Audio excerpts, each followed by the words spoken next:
Notre Père, Our Father, que ton nom soit glorifié. may your name be glorified.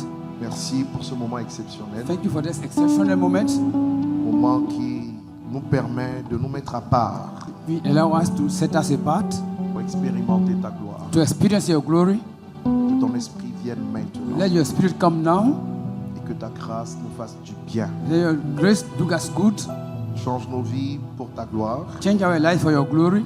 au nom de In Jésus-Christ. the name of Jesus. J'ai voulu prêcher ce soir sur le thème suivant: ne peux-tu pas faire un peu plus? Je pense que je vais y aller très profondément demain, mais ce soir, je vais faire juste une ébauche, une introduction. Dites-moi Amen. En me donnant le devoir de revenir sur ce qui nous a été dit pour faire une transition. Dites Amen à cela, très bien. Nous avons écouté un message depuis dimanche dernier sur la ville, réalité, spiritualité et grande moisson. Dites avec moi: ville, réalité, spiritualité et grande moisson. Nous avons appris que vous ne pouvez pas prendre un pays sans prendre la ville principale. Dites Amen à cela. Ça veut dire qu'une stratégie d'évangélisation sage ne commence pas au village. Ça commence par prendre d'abord des agglomérations à partir desquelles on influence maintenant, n'est-ce pas, les villages. Dites-moi Amen, très bien. Amen. Quand on veut, n'est-ce pas, posséder un pays, ce que Dieu donne, ce sont de grandes villes. Ça, on l'a appris cette semaine.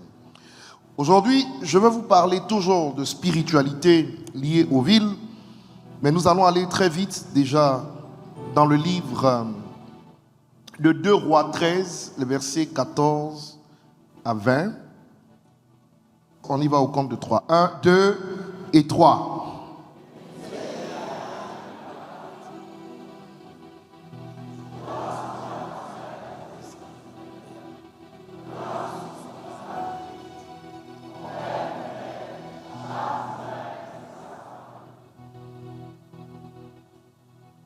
On continue?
Oh là là.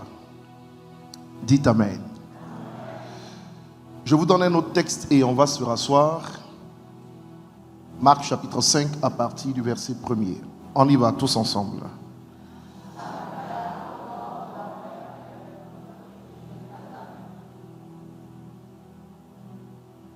On y va.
15.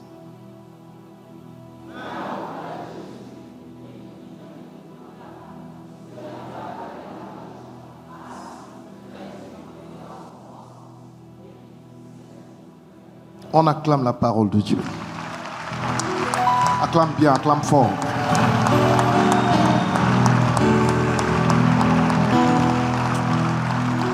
Asseyons-nous, s'il vous plaît.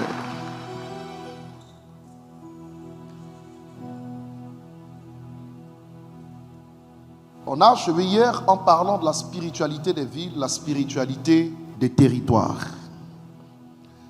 Et ce soir, je voudrais continuer dans le même sens courtement avant de rejoindre le thème que le Seigneur met à mon cœur de partager avec vous pendant ces 2-3 jours qui suivront. Lève la main droite, prononce ton prénom et déclare: ne peux-tu pas faire un peu plus? Dis-le avec conviction. Idriss, ne peux-tu pas faire? Demande le prénom de ton voisin et dis-le lui: ne peux-tu pas faire un peu plus?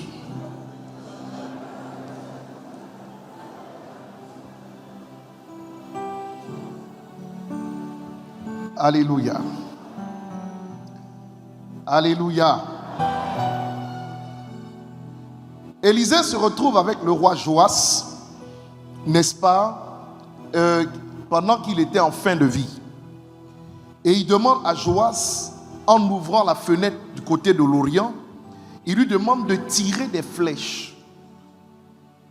Et la Bible dit qu'avant de le faire, il mit ses mains sur les mains de Joas. C'était un acte prophétique pour combattre la nation des Moabites qui fatiguait Israël. Élisée voulait se rassurer qu'avant de rejoindre le Père, Joas puisse exterminer l'opposition en présence d'une manière définitive. Il mit ses mains sur les mains du roi. Quel acte fort! En posant cet acte, il s'identifie aux mains du roi. Ça veut dire quoi? Ça veut dire que ce que le roi ferait en esprit, les gens verraient plutôt l'empreinte d'Élisée. C'est important de comprendre qu'il y a des actes prophétiques, quand on les pose, il faut avoir l'empreinte de quelqu'un sur soi. Donne-moi un amen. Je parle spiritualité. Élisée mit ses mains sur les mains, n'est-ce pas, du roi. Et le roi se mit à tirer 3 flèches.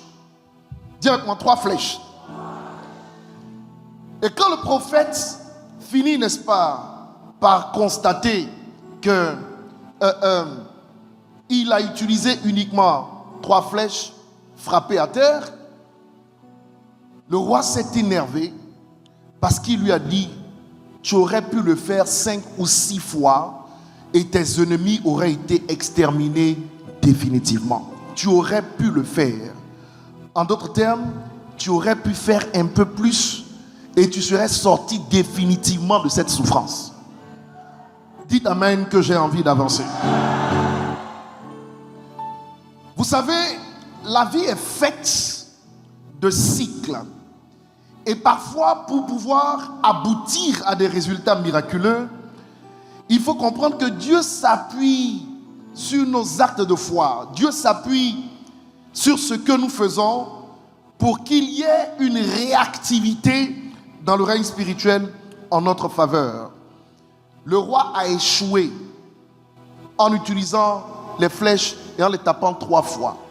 Élisée est mort et juste 1 an après, les Moabites ont commis une invasion et sont revenus prendre le dessus.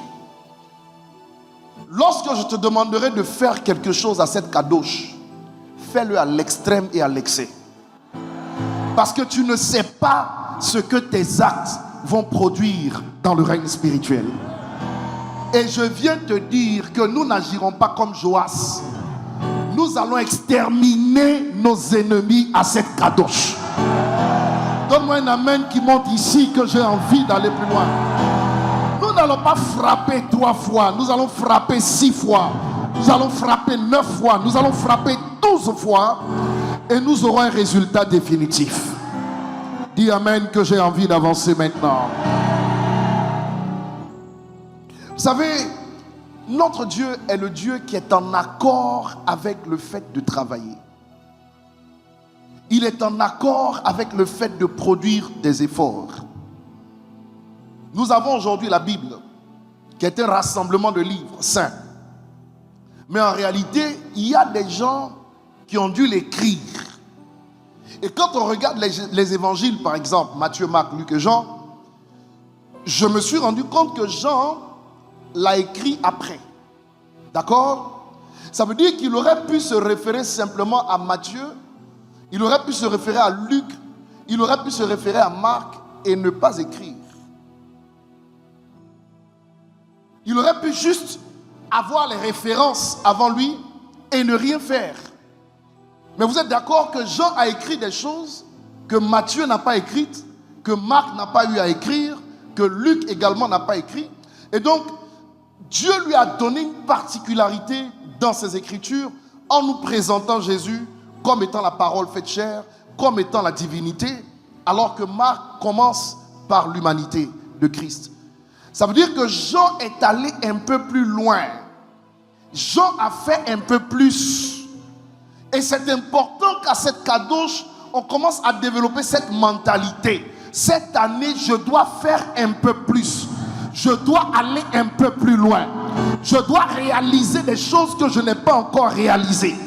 Je dois avoir cette mentalité, n'est-ce pas, juste à l'entame de cette Kadosh. C'est très important. Touche quelqu'un, dit, je dois faire un peu plus cette année. Je dois faire un peu plus. Touche-le, touche-le, touche-le, touche-le, dis-lui, je dois faire un peu plus. Joseph G. Morrison, 1876-1939, qui était le ministre principal de l'église des Nazaréens, n'est-ce pas, encourageait chaque fidèle de l'église dans les années 1930 à soutenir les missionnaires.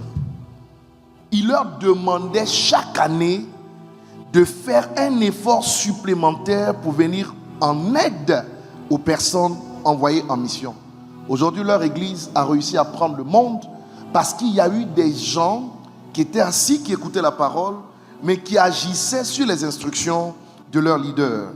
Ils ont fait un peu plus, ils ont fait des efforts supplémentaires et l'évangile est arrivé jusqu'au fond de la terre. Un effort supplémentaire peut faire une grande différence dans ta vie. Un effort nouveau peut produire une grande différence dans ta vie. Un effort, j'allais dire, en plus, peut produire de grands résultats dans ta vie. L'un des hommes qui avait l'une des plus grandes églises au monde, c'était Yonggi-cho, en Corée, et qui a enseigné la croissance de l'église. Mais cet homme, pour avoir la plus grande église du monde en son temps, il faisait une chose surprenante. À chaque fois qu'il évaluait le nombre de l'église, il estimait qu'il pouvait avoir une église un peu plus grande. Il ne se contentait jamais d'avoir le nombre de personnes qu'il avait. Il voulait toujours aller un peu plus loin. Et c'est ce qui l'a poussé à être le meilleur en son temps dans sa génération. J'aimerais t'encourager au début de cette kadosh à travailler, à aller un peu plus loin dans tout ce que tu fais. Dis-moi un bon amen si tu es d'accord avec moi. Si nous ne travaillons pas personnellement à nous développer, à aller plus loin, il n'y aura pas de changement. 2026 ne sera pas une année nouvelle pour nous, parce que pour que tu aies la nouveauté, il faut que tu ajoutes de la nouveauté à ta vie. Pour que tu récoltes quelque chose de nouveau, il faut que tu sèmes quelque chose de nouveau. La récolte est proportionnelle à la semence. Il y a toujours un effort supplémentaire à fournir. Tiens-toi debout et va le dire à 5 personnes. Tu auras toujours un effort supplémentaire à fournir si tu veux aller plus loin.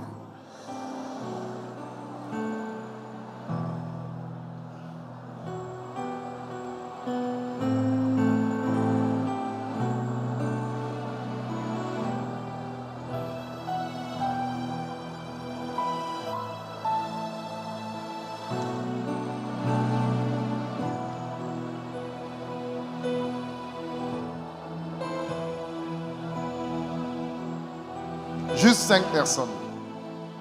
Et on revient. Touche ton frère et dis-lui, nous sommes tous bénis ici, mais nous ne sommes pas riches. Ouvre la bouche, nous sommes tous bénis ici, mais nous ne sommes pas riches. Il y a un effort supplémentaire à fournir. Alléluia.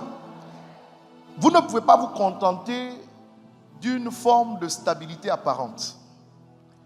Vous ne pouvez pas vous contenter d'une forme de sécurité apparente.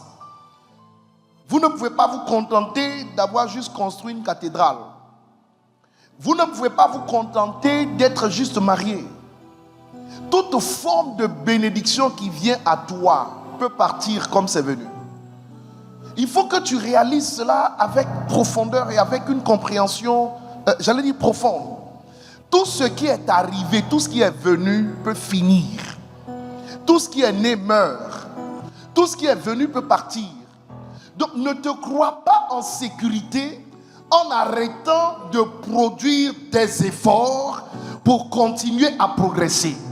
Des gens qui sont dépassés dans la vie ne sont pas nécessairement des gens qui ne travaillent pas, mais ce sont des gens qui ne produisent plus assez d'efforts comme ils en faisaient hier.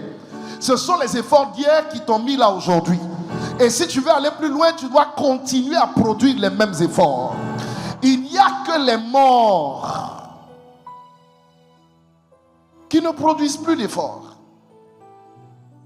Tant que tu respireras, tu dois travailler à aller un peu plus loin. Un peu plus loin dans tes finances, un peu plus loin dans ton travail, un peu plus loin dans ton couple, un peu plus loin dans le ministère. Tu dois travailler à aller un peu plus loin dans ta vie de prière. Tu dois être kadoché, tu dois travailler à consacrer ta vie, à mettre ta vie à part constamment pour la gloire de Dieu. Chacun d'entre nous doit travailler au quotidien au risque de perdre la sécurité que nous avons. Je n'ai pas entendu amen.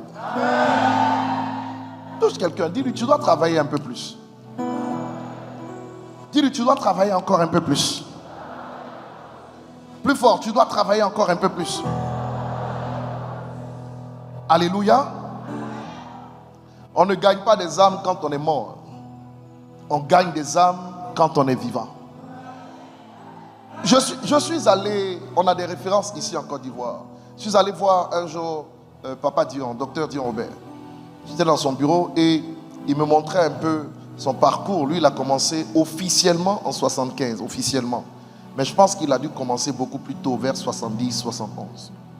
Dites-moi amen. Et il me montrait le nombre de fidèles. Il me montrait les statistiques qu'ils avaient. Il avait 100 000 ouvriers. Un peu plus de 100 000 ouvriers. Je sais qu'aujourd'hui, ils sont plus de 500 000. L'objectif est 700 ou 750 000. Dites-moi amen. Plus de 100 000 ouvriers. Les 5 continents sont couverts. Je regarde le vieux. Chaque matin, il est au travail. N'est-ce pas? Très tôt. Et il part du travail tous les jours vers 16h, 17h. Pratiquement du lundi au dimanche. J'ai demandé au vieux, papa, tu te reposes pas? Il m'a dit, mon fils, j'aurai le ciel pour me reposer. C'est là-bas, là, quand tu arrives, on dit que ton âme repose en paix. Quand ton âme est sur la terre, il n'y a pas que ton âme repose en paix. Ton âme doit travailler. Si tu ne travailles pas, tu n'auras pas de résultat. L'homme le plus riche au monde aujourd'hui, je me demande combien d'heures il dort par jour.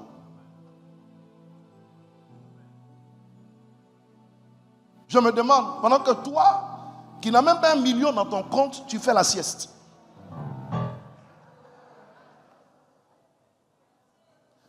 Non, parlons, je construis. L'homme le plus riche au monde, Elon Musk, aujourd'hui là, il a à peu près 800 milliards de dollars. Je ne sais pas si vous imaginez ce que ça fait. 800 milliards de dollars.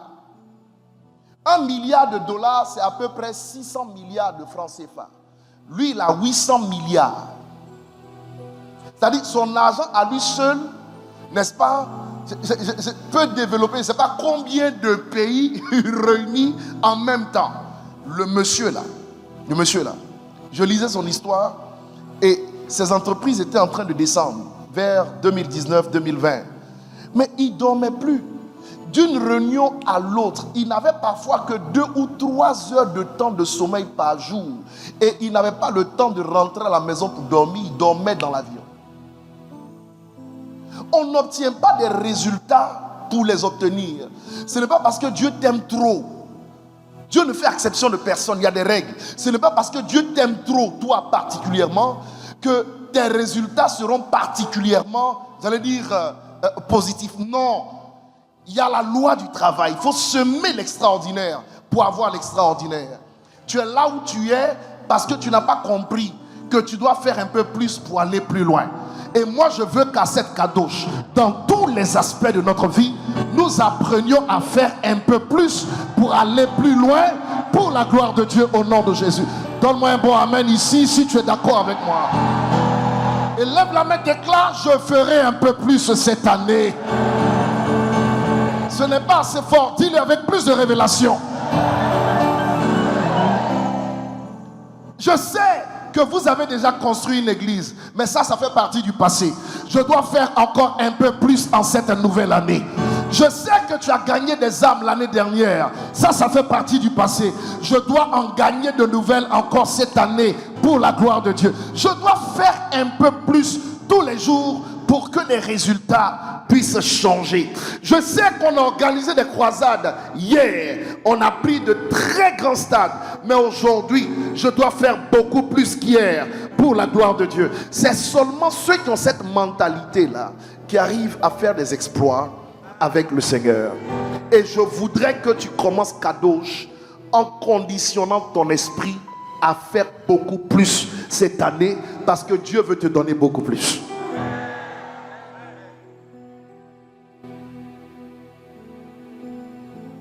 Alléluia. J'ai dit Alléluia.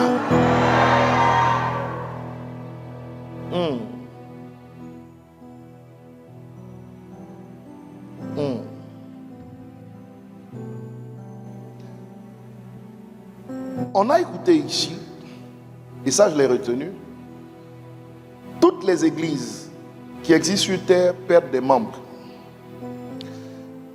Et il y en a qui perdent des membres en grand nombre. C'est la vérité. Il n'y a pas une église. Même l'évêque d'Arc qui prêche la loyauté, je cite, depuis plus de 30 ans, c'est Bishop le quitte. Il n'y a pas très longtemps là. Mais le fait est que il y a de la stabilité et de la croissance dans l'église. Pourquoi? Parce que l'évangélisation ne s'arrête jamais. Si tu en perds un et que tu en gagnes 5, celui qui est perdu là, on ne sait même pas où il est. Vous comprenez ce que je veux dire? Parce que le résultat c'est quoi? C'est qu'il y en a eu 4 supplémentaires. C'est parce qu'on ne gagne pas que tu sens que tu perds. Sinon, si tu as gagné, toi-même dans ta bouche, tu ne diras pas j'ai perdu. Tu diras j'ai gagné. Et cette année, on gagnera sans perdre. Donnez-moi un bon amen ici. J'ai dit on gagnera sans perdre. Au nom de Jésus. Dis le plus fort. J'ai dit on gagnera sans perdre. Et ça c'est dans tous les domaines de la vie. C'est dans tous les domaines de la vie. Il y a des efforts à produire.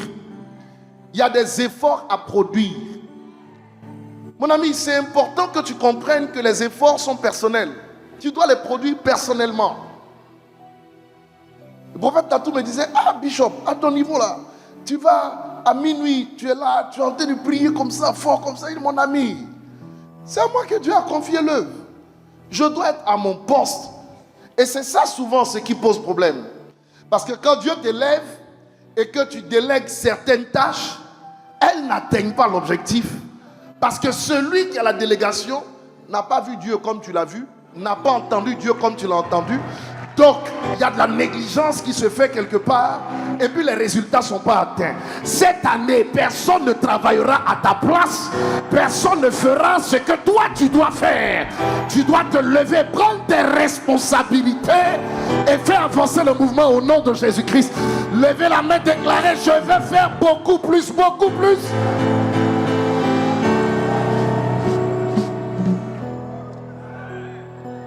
que tu comprennes comment ça marche. Il faut que tu comprennes comment ça marche. Tu as des responsabilités. Dis avec moi, j'ai des responsabilités.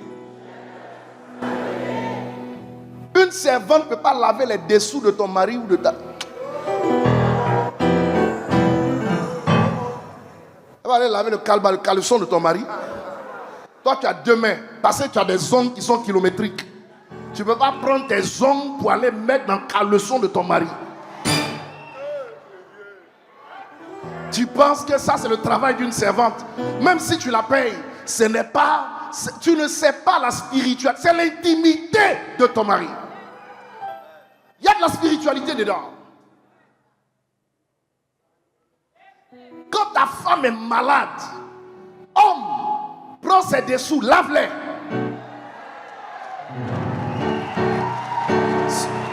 Oh, son intimité là, c'est ton intimité.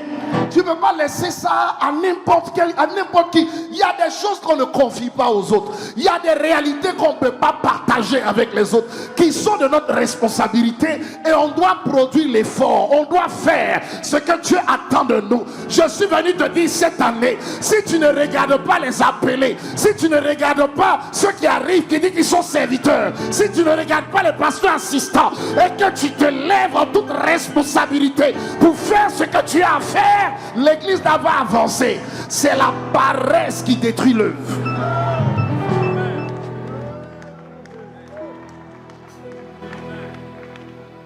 Je te dis la vérité. Il y a des choses qu'on ne donne pas, il y a des choses qu'on ne partage pas. Vous savez pourquoi je n'invite pas tout le monde sur ma chair? Parce que ce qu'un homme de Dieu a de plus précieux, c'est sa chair. La chair est tellement sacrée que spirituellement, la chair peut avoir l'image de mon épouse. Ça ne se partage pas. Bon, vous avez déjà vu Jésus partager la chair?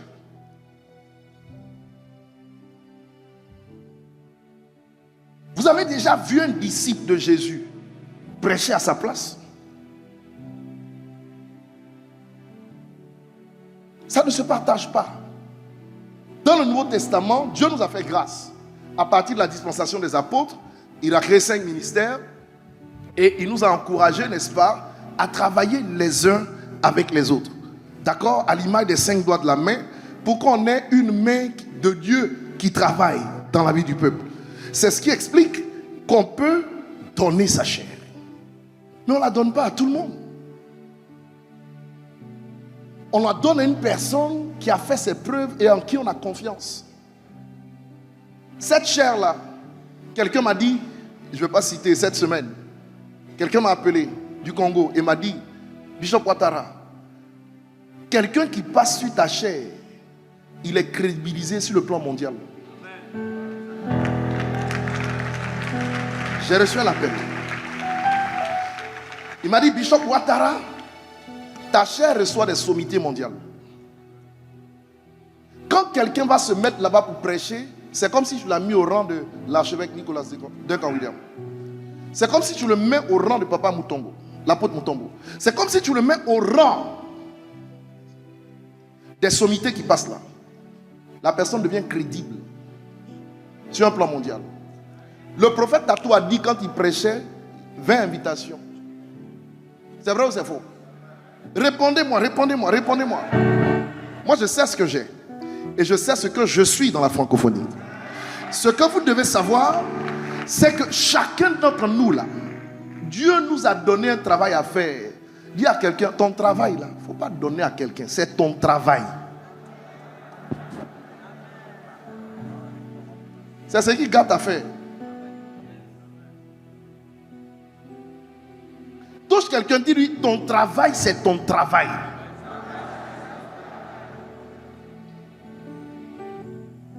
Est-ce que vous comprenez ce que je dis? Non, j'ai l'impression que vous ne comprenez pas. Je dis, est-ce que vous comprenez ce que je dis?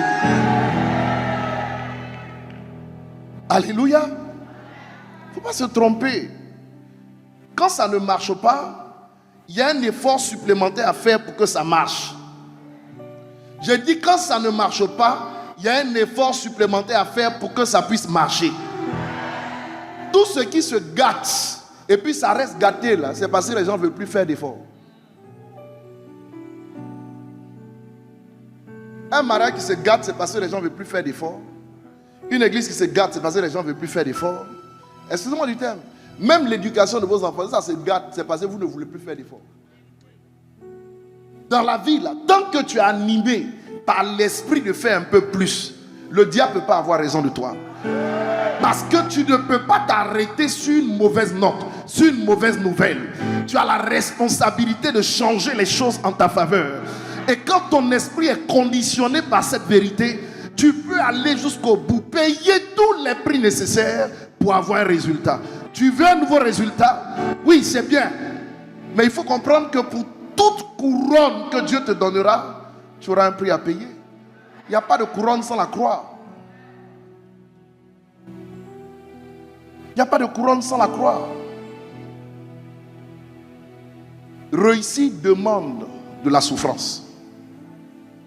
Touche quelqu'un, dit lui, réussite demande de la souffrance. C'est la vérité. C'est la vérité. Pression spirituelle, parce que la réussite est d'abord spirituelle. Pression émotionnelle. Là où tu as des gens, tu gères des émotions. Hein? C'est vrai ou c'est faux? Tu gères des émotions. Et si tu n'es pas prêt à aller un peu plus loin, ça va être compliqué. Ça va être compliqué. Dis à quelqu'un auprès de toi, fais un effort, fournis un effort supplémentaire. Fais comme ça, mets le doigt comme ça, dis fournis un effort supplémentaire. Un peu plus de prière pourrait faire une grande différence. Un peu plus dans le jeûne pourrait faire une grande différence. Un peu plus de présence devant l'autel de Dieu, dans l'église, pourrait faire une grande différence. Il y a un peu plus d'études de la parole de Dieu pourrait faire une grande différence. Il faut juste un effort supplémentaire. Si vous ajoutez quelques mètres à ce que vous faites, vous pourriez atteindre au moins 1 kilomètre. Mais il faut ajouter des mètres. Amen. Regardez l'histoire d'Abel et de Caïn. Regardons ça, cette histoire. N'est-ce pas? Hébreux 11.4. Lisons Hébreux 11.4. Hébreux 11.4.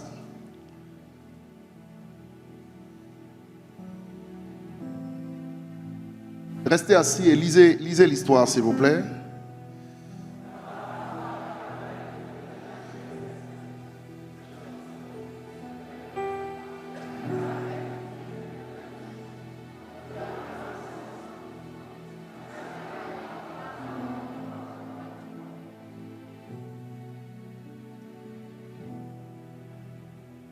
Les offrandes d'Abel parlent encore, quoi qu'il soit mort. Dis à quelqu'un, les offrandes parlent même après ta mort. Est-ce qu'il a dit que ce sont ses prières? Répondez-moi, ce sont ses prières? Son offrande parle. Même après sa mort. Ce n'est pas ses mots qui parlent. Ce sont ses offrandes qui parlent. Maintenant, qu'est-ce que je vais relever ici? Pourquoi Dieu a-t-il agréé l'offrande d'Abel et refusé l'offrande de Caïn? Regarde, touche ton frère, dis-lui, on ne sert pas Dieu et on n'adore pas Dieu n'importe comment. Dieu a des règles. Dis-le-lui. Dieu demande les prémices. Vous voyez, voici Caïn qui se lève. Il prend les fruits de la terre. Bon, je vais caricaturer. Il prend des légumes et il prend de la salade. Dieu n'est pas impressionné par la salade et les légumes. Dieu est impressionné par le sang. Donc quand Abel vient avec le sang, Abel adore Dieu à la manière dont Dieu voudrait qu'on l'adore. Et Caïn, lui, il va adorer Dieu à sa manière à lui. Il y a des choses que tu fais qui ne vont nulle part spirituellement parce que ce n'est pas la manière dont Dieu voudrait que tu agisses. Et quand tu ne comprends pas ça et que tu ne produis pas un effort supplémentaire, ben tu restes au même niveau et tu peux être désapprouvé, désavoué par l'action de Dieu. Le problème n'était pas la quantité de ce que Caïn avait envoyé. C'était la nature de ce qu'il a envoyé. Touche ton voisin et dis, Dieu va faire quoi, une salade? Je parle un français ivoirien. Touche-le, dit, Dieu va faire quoi? Les légumes tu as là, Dieu va faire quoi ça? Hein? Alors que Dieu a montré déjà aux parents de Caïn et Abel dans le jardin d'Éden, quand il y a eu péché, Dieu a tué un animal. Il a versé le sang pour pouvoir couvrir Adam et Ève. Ça veut dire qu'il a déjà indiqué comment on peut l'honorer. Il fallait simplement qu'ils se réfèrent à leurs parents pour savoir comment on adore Dieu. Il y a des gens qui viennent à l'église, au lieu de se référer à leurs parents pour savoir comment on adore Dieu, mais ils adorent Dieu à leur manière, comme ils veulent. Ça ne marche pas. Si Dieu nous met devant, c'est pour vous enseigner. Et si on vous enseigne, c'est pour vous aider à faire un pas de plus. On ne sert pas Dieu à sa manière. On sert Dieu à la manière de Dieu.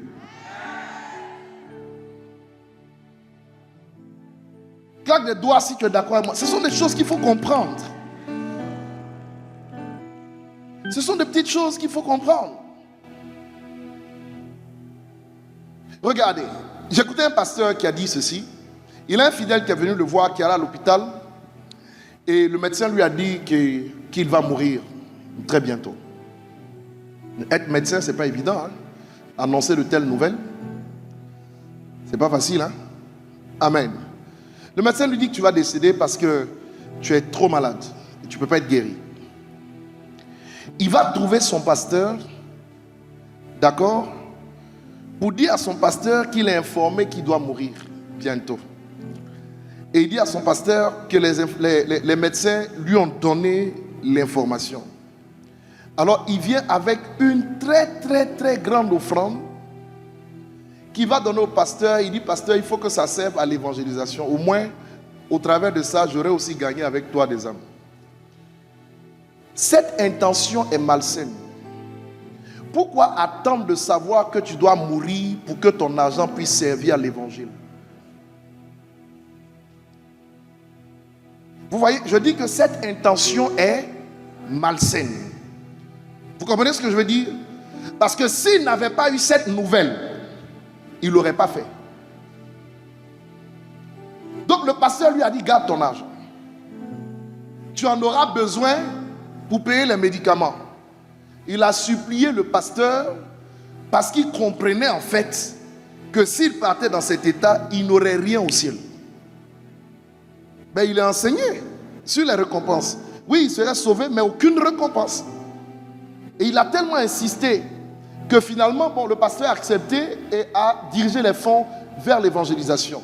Mais parfois, nos cœurs sont tellement corrompus. Pourquoi attendre de savoir qu'il y a une nouvelle très grave qui doit arriver pour que tu serves mieux le Seigneur?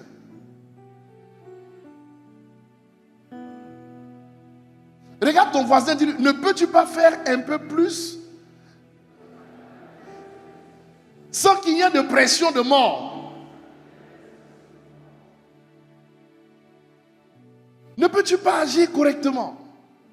Parce que la mort, c'est sûr que nous tous là, touche ton voisin, dis nous tous, même si tu ne veux pas, dis même si tu ne veux pas, tu vas passer par là. Touche-le, dis même si tu ne veux pas, hein. Ce ne sera pas maintenant, mais tu vas finir par passer par là un jour. Que Dieu nous en préserve et que ce soit le plus lointain possible. Mais ce qui est vrai, c'est ce qui va se faire. Et pendant que nous sommes vivants, c'est là que nous devons servir le Seigneur.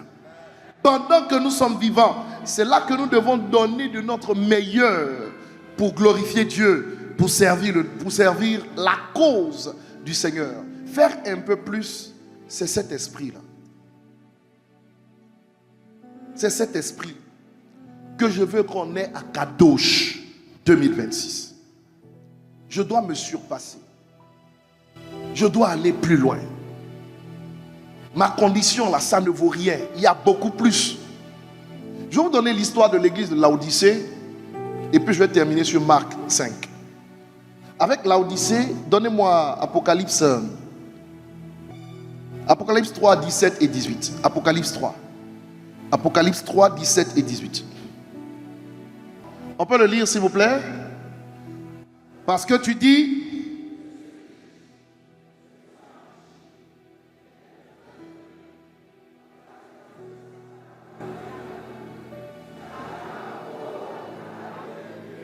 Attends.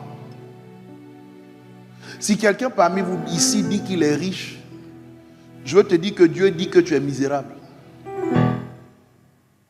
Dieu dit que tu es malheureux. Dieu dit que tu es pauvre. Tu es aveugle. Et tu es nu. Continue. 18. Ça, c'est l'église de Laodicée. Oui. Je te conseille de faire quoi? Lis-le à haute voix. Je te conseille de faire quoi?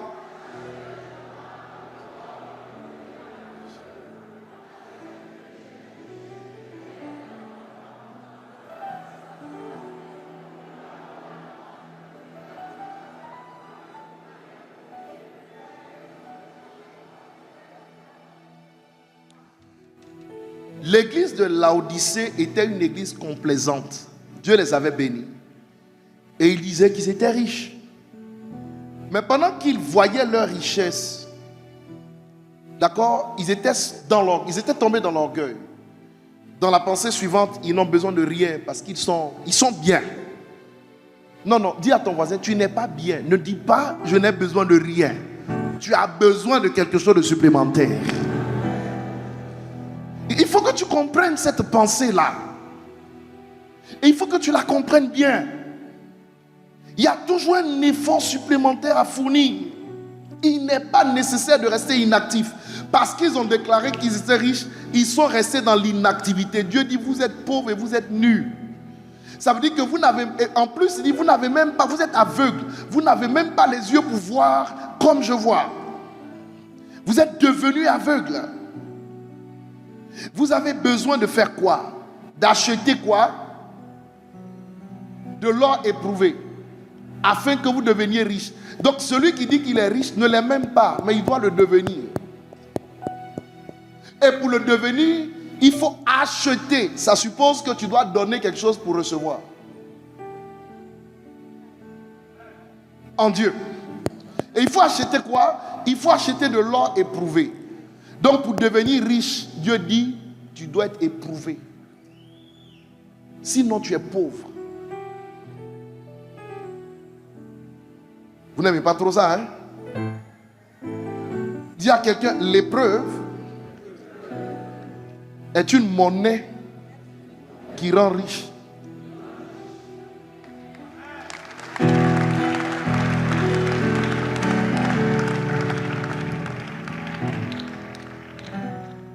Après l'épreuve par le feu, il parle de vêtements blancs. Ça, c'est kadosh. Se sanctifier. Afin que tu sois vêtu maintenant et que la honte de ta nudité ne paraisse pas. Et un colis pointe tes yeux afin que tu vois. Beaucoup de chrétiens, beaucoup de pasteurs sont aveugles. Hein, par le peu de choses que Dieu leur a données, qui ne vaut même pas 1% du plan que le Seigneur a pour leur vie et leur destinée. Et ils baignent dans ça, dans le contentement. Non. Cette kadosh est venue. Non seulement pour te pousser plus loin, mais tu n'iras pas plus loin sans faire un peu plus. Et donc le Seigneur t'aidera par des enseignements clairs à aller un peu plus loin et les résultats vont venir. Si tes yeux là étaient aveugles, il va mettre le collier dedans pour que tu commences à voir comme il voit. Et il va t'habiller, habiller ta nudité. Parfois des gens qui pensent être habillés sont nus. Souvent ceux qui pensent être en sécurité, mais sont en danger. Cela nous ramène à l'humilité. Et au fait d'avoir constamment nos regards sur le Seigneur pour espérer, pour compter sur lui, pour espérer de lui, n'est-ce pas, des interventions à tout moment. Tu dois espérer en Dieu, tu dois compter sur Dieu. Ne te laisse pas tromper par de petites choses. Dites-moi amen si vous êtes d'accord avec moi. Alléluia. Lève la main comme ça et claque des doigts. Dis, je dois faire un peu plus cette année. Encore très fort. Dans tous les domaines de ma vie, je dois faire un peu plus. Dans tous les domaines de ma vie, je dois faire un peu plus. Dans tous les domaines de ma vie, je dois faire un peu plus. Une dernière fois, dans tous les domaines de ma vie, je dois faire un peu plus. Arrêter de produire l'effort, c'est mourir. S'arrêter, c'est s'éteindre. Il faut noter ça. S'arrêter, c'est s'éteindre. Que Dieu nous aide. Amen. Amen. Est-ce que tu retiens? Demain, je vais développer cela plus profondément. Est-ce que tu retiens que tu dois faire beaucoup plus? Je n'ai même pas envie de dire un peu plus, j'ai envie de dire beaucoup plus. Mais pour dire beaucoup plus, commençons par le un peu plus. Tu dois faire un peu plus. Je bénis Dieu pour Jean, qui a l'évangile le plus spirituel. C'est grâce à Jean qu'on sait aujourd'hui qu'au commencement était la parole. C'est grâce à Jean qu'on sait que si un homme ne naît de nouveau, il ne peut voir le royaume de Dieu. C'est Jean qui a écrit ça. C'est grâce à Jean qu'on sait que Dieu a tant aimé le monde, Jean 3,16, qu'il a donné son Fils unique. C'est grâce à Jean qu'on sait que Jésus est le bon berger. C'est grâce à l'évangile de Jean que Jésus dit en Jean 11, 25, je suis la résurrection et la vie. Tu ne trouves pas ça ailleurs. C'est grâce à Jean seul, qu'on sait que Jésus est la lumière du monde. C'est grâce à Jean que Jésus nous dit, moi et le Père, nous sommes un. C'est grâce à Jean que Jésus dit, je suis venu pour qu'il puisse avoir la vie et la vie en abondance. Jean 10, 10. C'est grâce à Jean qu'il dit, il n'y a pas de plus grand amour que de donner sa vie. C'est grâce à Jean qu'on sait que Jésus est le chemin, la vérité et la vie. C'est grâce à Jean qu'on sait que tout ce que nous demanderons en son nom, il le fera. C'est grâce à Jean qu'on sait que Jésus est la vigne, que nous sommes les sarments. C'est grâce à Jean qu'on sait que nous demeurons en lui.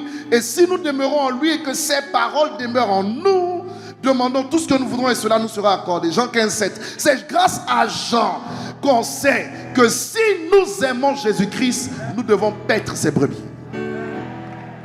C'est grâce à Jean. Donc ce que Jean nous donne comme information, Matthieu ne nous a pas donné ça. Dis à quelqu'un, j'ai quelque chose à faire. J'ai une valeur à ajouter au monde. Parle avec révélation. J'ai une valeur à ajouter dans mon corps de métier, dans mon ministère, dans mon couple, dans ma famille. J'ai quelque chose de plus à faire. Dites-moi amen. C'est très important qu'on ait cette mentalité. Demain, je vais l'approfondir. C'était mon premier point. Je veux que tu acclames le Seigneur pour ça.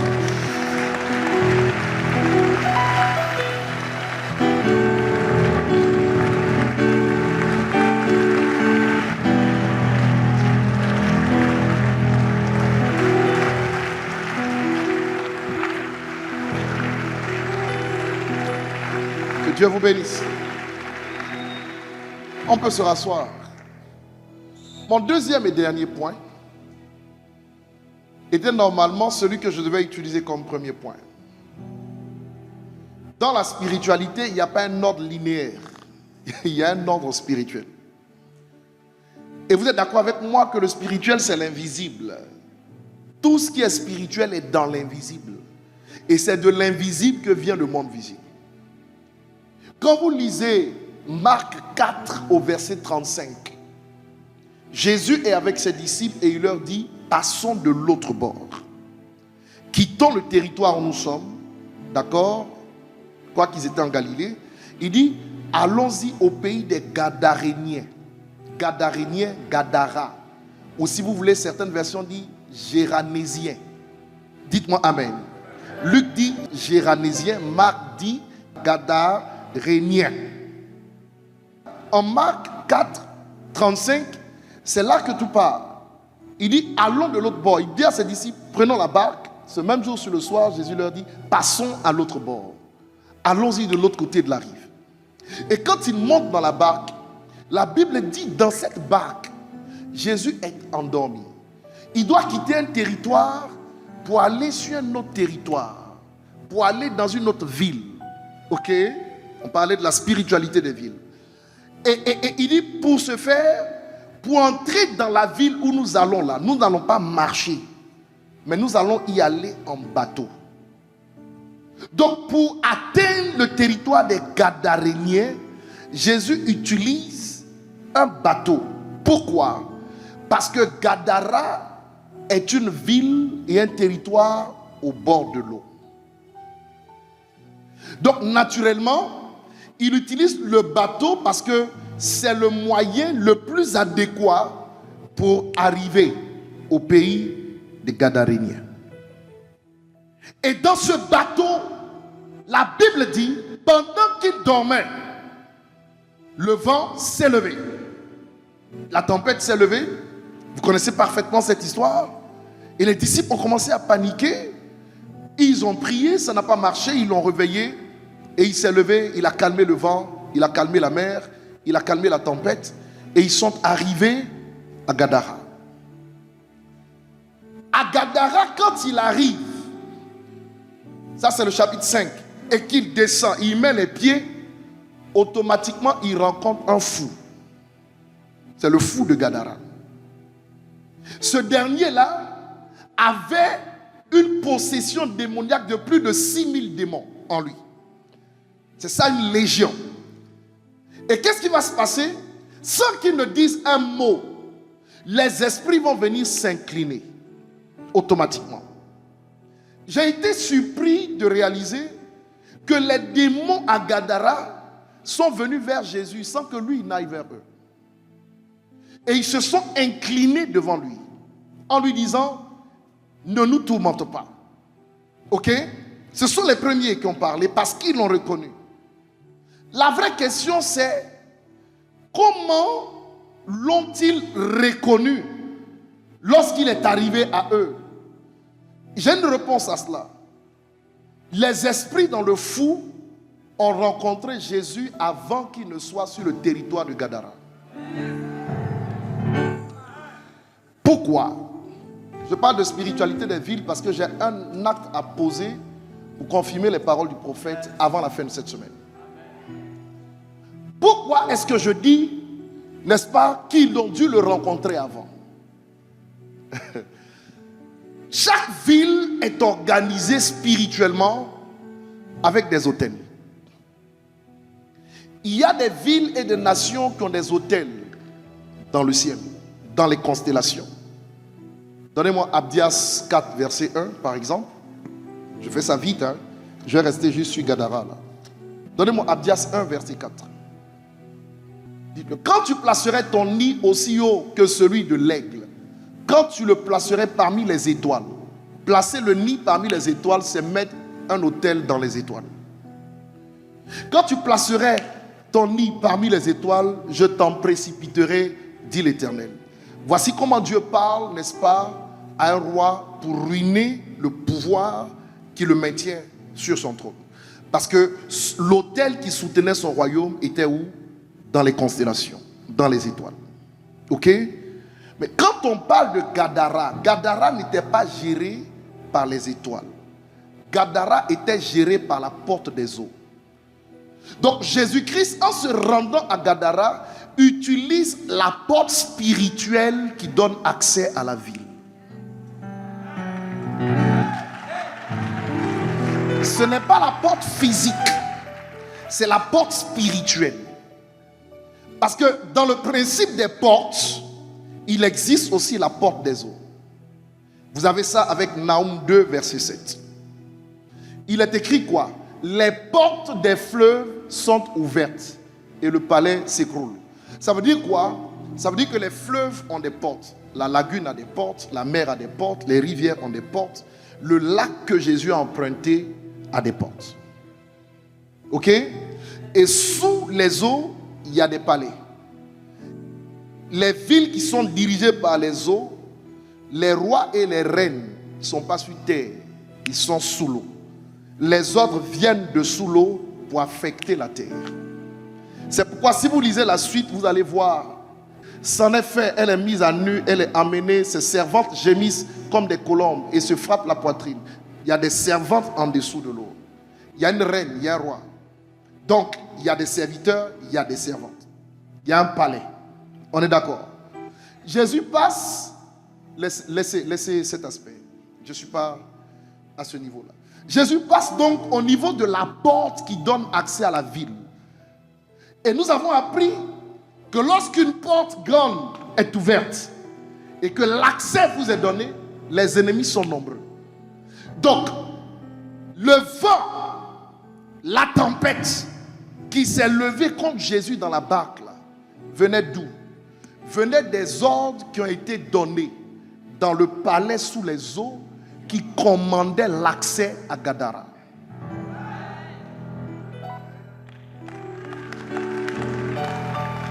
Qui commandait l'accès à Gadara. Ce qui va se produire par la suite, c'est que Jésus va maîtriser les esprits des eaux qui dirigent Gadara. Il va les battre. Et il va les battre où? Non pas sur la terre, mais il va les battre où? Sur leur territoire, dans les eaux. À partir du moment où il réussit à les battre sur leur territoire dans les eaux, quand il quitte les eaux et qu'il met les pieds sur la terre, les mêmes esprits viennent vers lui et reconnaissent en disant: pourquoi viens-tu nous tourmenter? Pourquoi viens-tu les tourmenter? Le tourment est venu d'où? Le tourment est venu de la défaite qui a été acquise dans les eaux.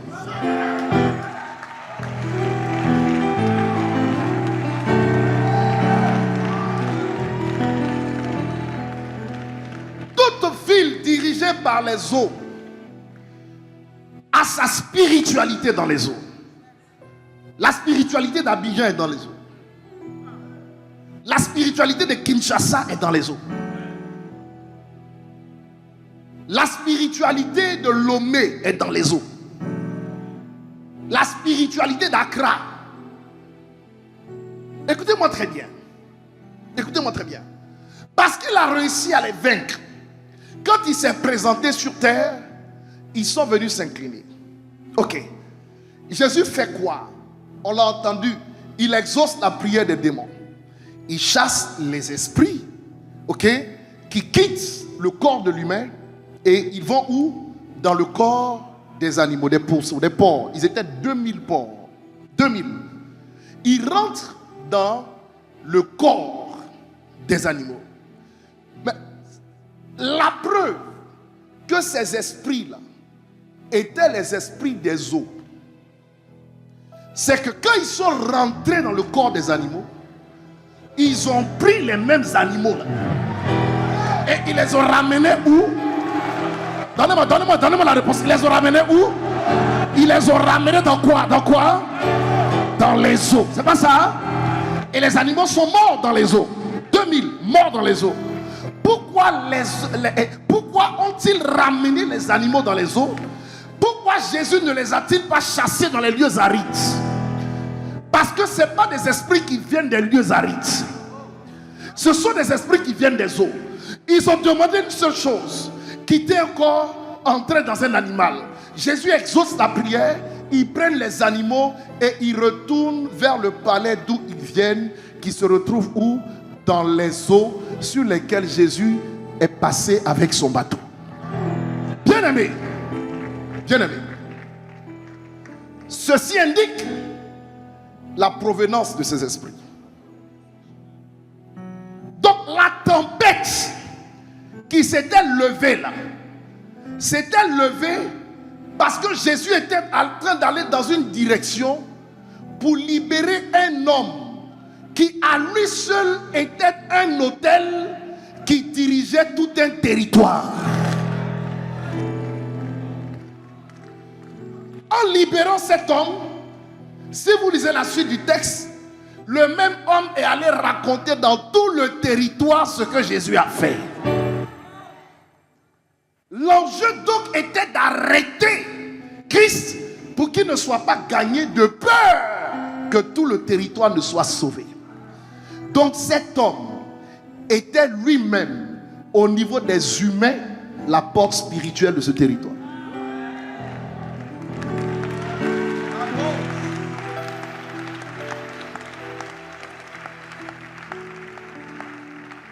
Maintenant, laissez-moi finir. Il les ramène dans les eaux d'où ils viennent. C'est leur provenance.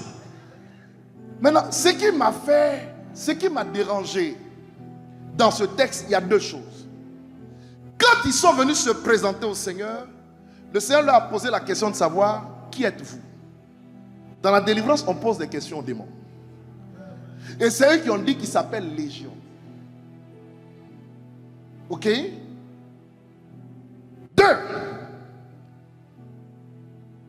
Jésus dit quittez le corps et entrez dans des pourceaux. Je vais faire des choses pas possibles cette année.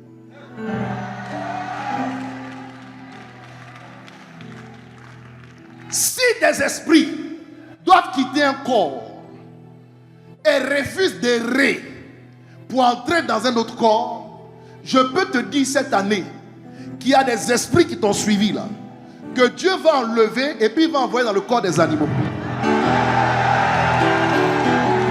Si c'est rentrer dans un porc, ça peut rentrer dans un bœuf, ça peut rentrer dans un mouton, ça peut rentrer dans un cabri, ça peut rentrer dans un animal.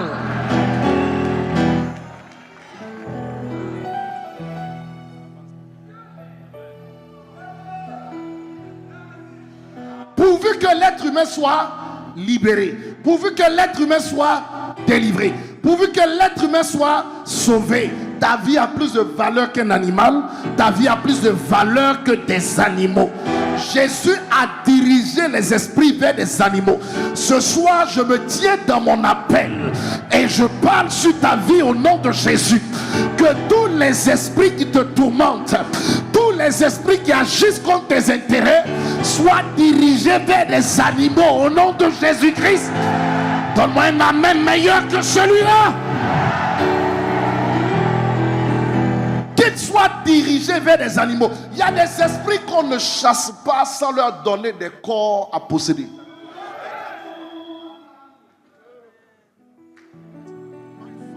Il y a des esprits qu'on ne chasse pas en disant sors.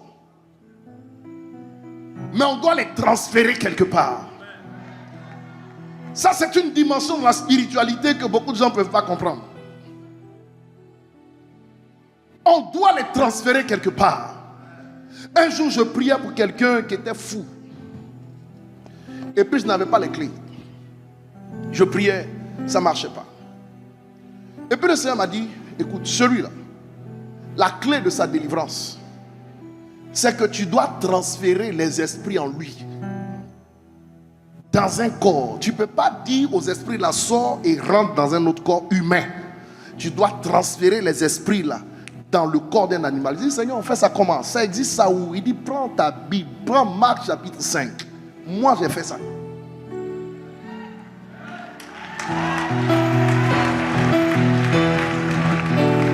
Au moment où j'étais prêt à le faire,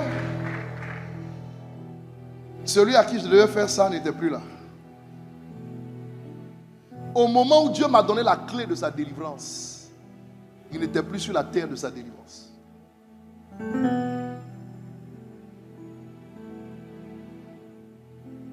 Ce n'est pas tout le monde qui a le pouvoir d'opérer dans cette dimension. Ce n'est pas parce que tu sais que tu peux. Il y a des degrés d'autorité.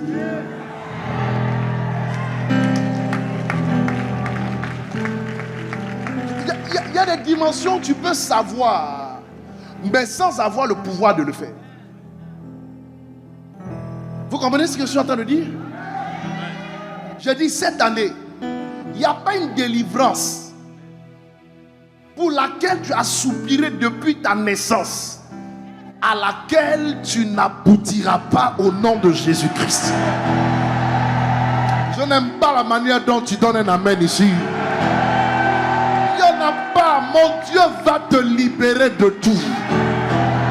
Mon Dieu va te libérer de tout. Dis amen très bien. Il y a des esprits qui sont venus de l'eau, ils vont retourner dans l'eau. Il y a des esprits qui sont venus de la lune, ils vont retourner dans la lune.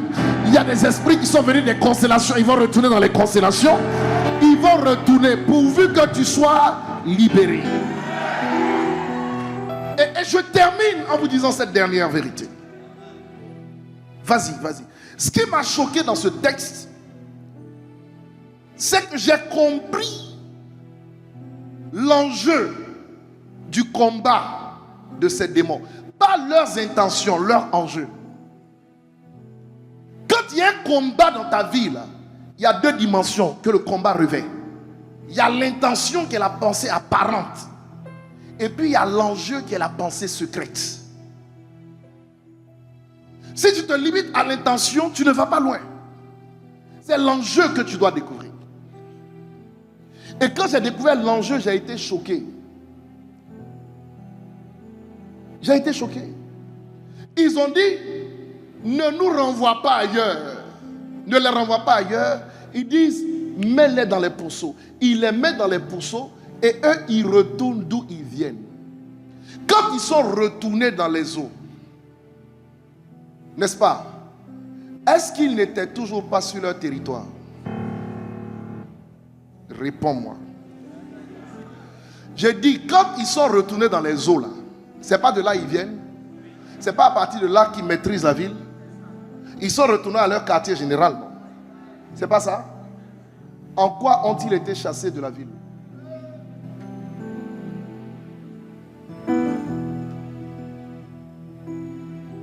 On parle de spiritualité de ville. En quoi ont-ils été chassés de la ville? Ils ont été chassés d'un corps, mais ils n'ont pas été chassés de la ville. Or, tant qu'ils sont dans la ville, qu'est-ce qui les empêche d'aller encore prendre un autre corps pour en faire un autre prisonnier? Parfois, les batailles des démons ne sont pas liées à des humains. C'est lié à la prise de territoire. Tant qu'ils sont sur le territoire, ils continueront leur influence. Tant qu'ils resteront dans les eaux, ils dirigeront Gadara. Donc cette délivrance était bonne pour celui qui souffrait, mais n'était pas du tout bonne pour le territoire.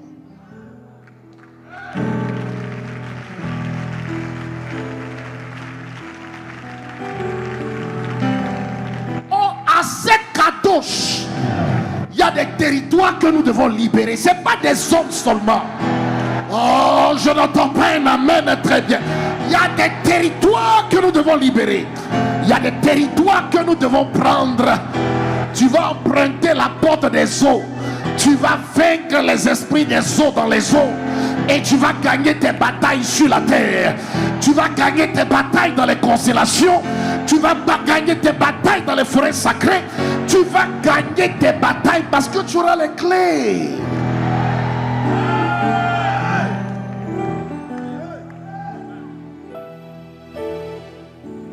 Là où vous trouvez des bas-fonds, vous trouvez des démons. Là où vous trouvez des hauts lieux, collines et montagnes, vous trouvez des esprits. Mais on met une église sur le mont Sion. On met l'église sur une montagne, pas dans un bas-fond. Un bas-fond, c'est un repère de démons. Prophétiquement, géographiquement parlant, géométriquement parlant, un bas-fond abrite des esprits mauvais. Regardez partout dans le monde, là où nos grands frères bâtissent leur cathédrale ou leur basilique, c'est toujours sur des montagnes.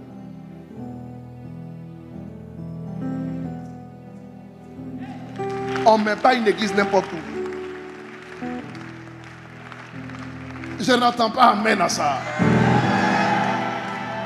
Là où tu as arrêté ce soir, va sur Google et puis regarde l'altitude de l'ambassade des miracles sur Abidjan. Va regarder. Ce n'est pas bâti d'un bas-fond. c'est bâti sur une montagne. Et sur Cocody, on règne et on domine. Je parle géographie, je parle symétrie. Écoute-moi très bien. C'est pourquoi toutes les paroles que j'émets du haut de cet autel peuvent couvrir les vallées, peuvent remplir les bas-fonds, peuvent remplir les lieux qui sont très bas, les lieux qui sont soumis à la hauteur de ce lieu. Je te regarde et je déclare sur toi qu'en 2026, tu monteras et tu ne descendras plus jamais. Les esprits qui dirigent Abidjan perdent leur autorité sur ta vie. Les esprits qui dirigent ta région perdent leur autorité sur ta vie. Les esprits qui dirigent ton village perdent leur autorité sur ta vie. Les esprits qui dirigent l'endroit d'où tu viens là, ils perdent leur autorité sur ta vie. Donne-moi un amen fort d'ici, donne-moi un amen fort.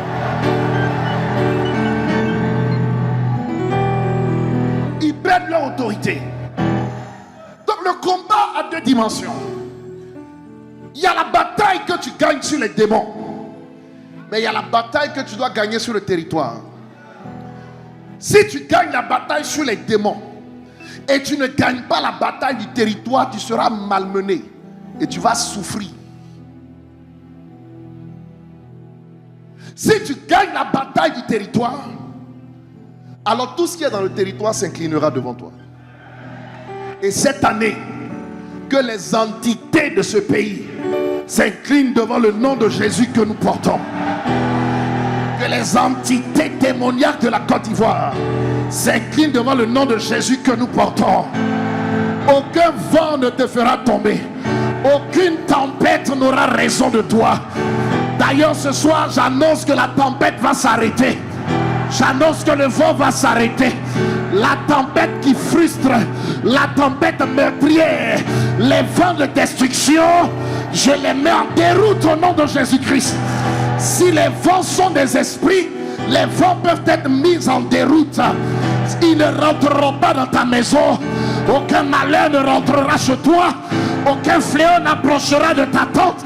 Je les vois être en déroute et être mis en déroute.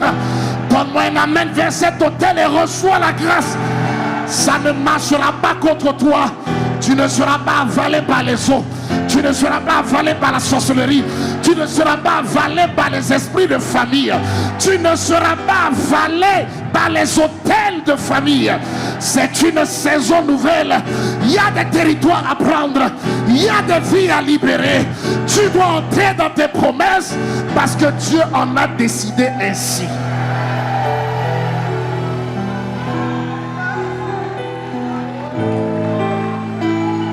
Il faut que tu comprennes comment ça marche.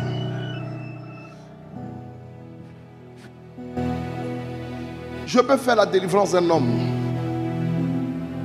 mais si le territoire sur lequel Dieu m'a établi n'est pas délivré, si ça ne fait pas partie de mes priorités, comment prospérer dans un territoire qui est un repère de brigands, un repère de bandits, un repère d'esprits démoniaques? Comment prospérer là? Même si Dieu a dit. Si un homme de Dieu auprès de toi dit lui, tu dois faire la délivrance de la terre.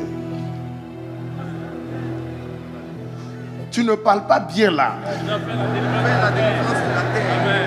Tu dois faire la délivrance de la terre, tu dois faire la délivrance des eaux. Sinon tu vas t'établir comment? Genèse 8, le verset 22. Dieu dit quoi? Tant que la terre subsistera,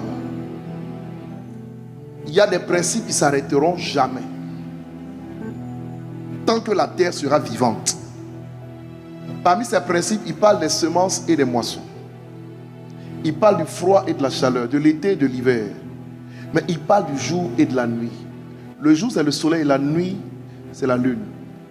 Ne cesseront point. Ça veut dire quoi? Ça veut dire que pour établir sa volonté souveraine sur terre, Dieu prend appui sur des témoins. Le soleil est un témoin. La lune est un témoin. Les constellations sont des témoins. Tes semences sont des témoins.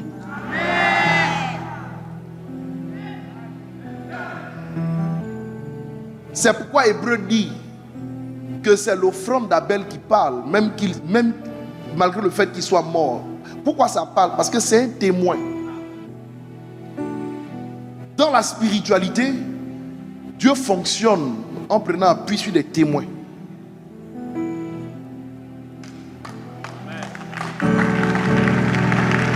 Témoins.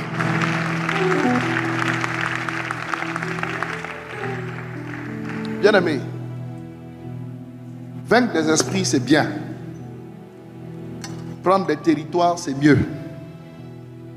Si tu n'es pas capable de te battre pour arracher le territoire familial, pour arracher les terres que la sorcellerie familiale a volées aux membres de ta famille, il y a des victoires que tu ne peux pas avoir.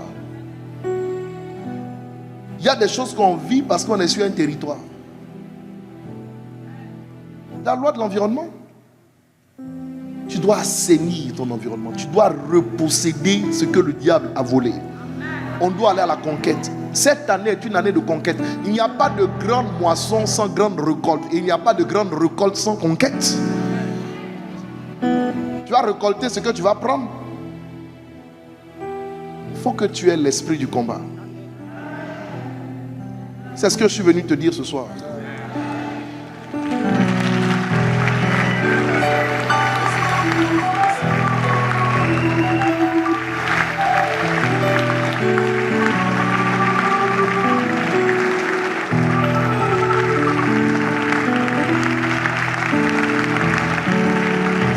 C'est pas le moment. C'est ce que je suis venu te dire ce soir. Alléluia. Est-ce que tu as été béni ce soir?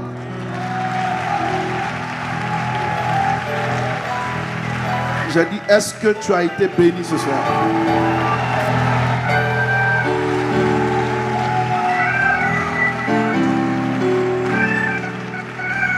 Lève la main.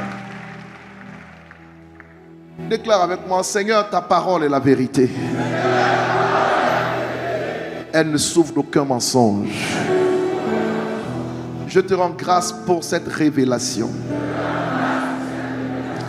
qui m'a béni. Je dois faire un peu plus. Je veux faire un peu plus. Aide-moi à faire un peu plus cette année. Que dis-je? Aide-moi à faire beaucoup plus cette année. À aller de l'avant dans une grande dimension. À me surpasser en toutes choses pour expérimenter ta gloire. Seigneur, tu as délivré un fou. Je ne suis pas fou. Tout ce que l'ennemi a orchestré autour de ma vie pour me bloquer, me faire souffrir, tourner en rond, pour me frustrer, pour m'empêcher d'aller de l'avant. Ce soir, comme tu l'as fait, Jésus, délivre-moi de l'œuvre de ces esprits appelés des vents, de ces esprits appelés des tempêtes, de ces esprits démoniaques provenant parfois de certains territoires, échappant à mon contrôle, provenant parfois du territoire familial. Ce soir, pendant que je fais cette prière, délivre-moi de leurs œuvres. Au nom de Jésus. C'est la prière que tu fais maintenant.